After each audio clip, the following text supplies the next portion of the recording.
Guys আজকে আমি দেখবো ট্রেনের মধ্যে 24 ঘন্টা কাটানো কতটা কঠিন, আর শেষে যে এরকম কিছু হয়ে যাবে সেটাতে কল্পনাও করিনি।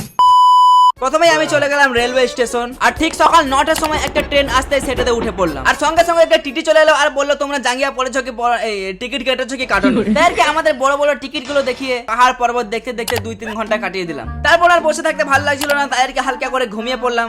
আর 2 ঘন্টা ঘুমানোর পর 100 টাকার খাবার নিয়ে নিলাম, আন্ডা বিরিয়ানি। হ্যাঁ, প্যাকেটটা খোলার পর আন্ডা তো দেখতে পেলাম, কিন্তু এগুলো মুরগির আন্ডা নাকি টিকটিকির আন্ডা বুঝতে পারছিলাম না। খাওয়া দাওয়া করার পর একটু ফোন ঘাটছিলাম, তখনই আবার এই লস্যি বালাকে দেখে লস্যি খেতে ইচ্ছা হলো। আর সবই তো ঠিক ছিল, কিন্তু অনেক বেশি গরম ছিল ট্রেনে। তাদেরকে জামাটা প্যান্টটা না, শুধু জামাটা খুলে শুয়ে পড়লাম। তারপর আস্তে আস্তে সন্ধ্যা লেগে গেল। রাতে খাবার জন্য অনলাইন থেকে কিছু খাবার কিনে নিয়েছিলাম, আর এই খাবার দাবার গুলো শেষ করে আমি সোজা চলে গেলাম ট্রেনের 5 স্টার বাথরুমে। আর এখানে হালকা করে হিসু করে আমি ঘুমিয়ে পড়লাম। আর ঘুম থেকে উঠে দিকে ও মাই গড, আমি দিল্লি চলে এসেছি। আর দিল্লিতে যখন ট্রেন থেকে নামলাম তখন কিন্তু প্রায় 9টা বেজে গিয়েছিল, মানে আমার 24 ঘন্টা কমপ্লিট ট্রেনের মধ্যে। এটা আমার কাছে কোনো ব্যাপারই ছিল না। আর এরকম আরো ভিডিও দেখার জন্য তাড়াতাড়ি নিচে ক্লিক করো।